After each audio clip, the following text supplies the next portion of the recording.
Despite what you might have heard about the power of faith, the truth is, the power is not in or from us.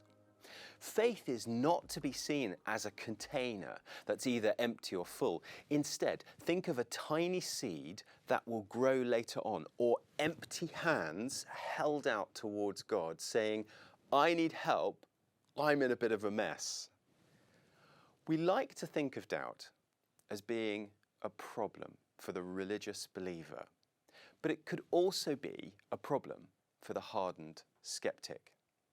Many different things can be believed and many different things can therefore be doubted. For example, atheism or naturalism is a claim that there is no God or divine being, and this can be doubted by simply wondering if there is more than scientific explanations and natural processes to life.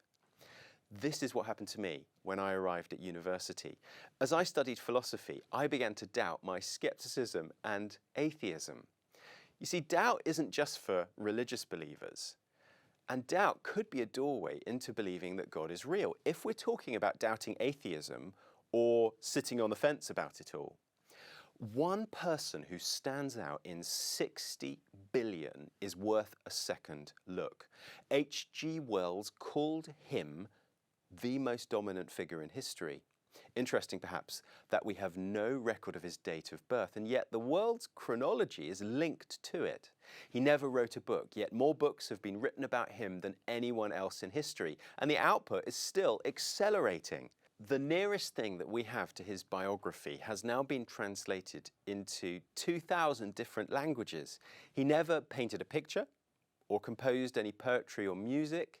Yet nobody's life and teaching have inspired a greater output of songs, plays, poetry, films, videos, and other art forms.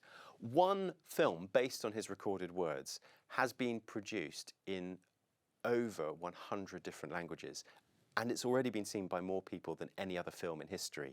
He never raised an army, yet millions of people have laid down their lives in his cause, and every year thousands more do so. Except for one brief period in his childhood, his travels were limited to an area about the size of Wales. But now his influence is worldwide. His followers constitute the largest religious grouping that the world has ever known.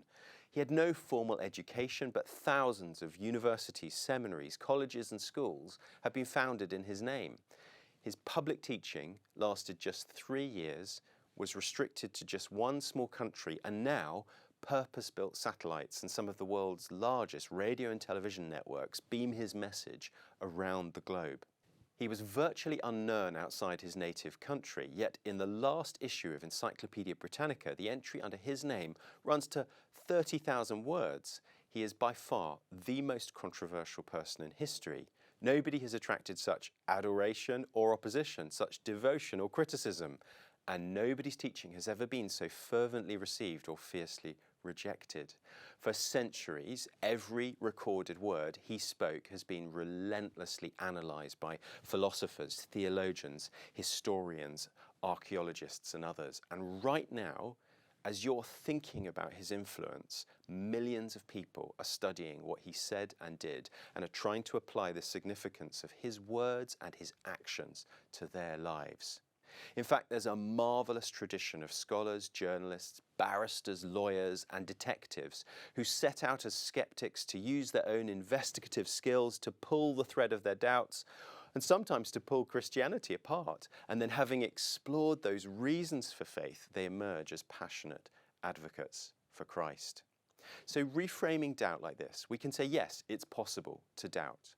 But perhaps in the light of the impact of Jesus, his death, his burial, his resurrection, his life, we may have even better reasons to doubt atheism than to doubt who Jesus claims to be.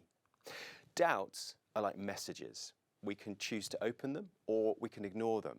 If we gently open these messages, then we might discover that behind each doubt is a question. Jesus, can I really trust you? Did you really die for me? Do you really love me? Did you really claim to be God? Can I really be forgiven? And many of these questions are helped by being shared with others. Some have clear and helpful answers. We need to give ourselves time and space to think and to reflect and to talk these things through.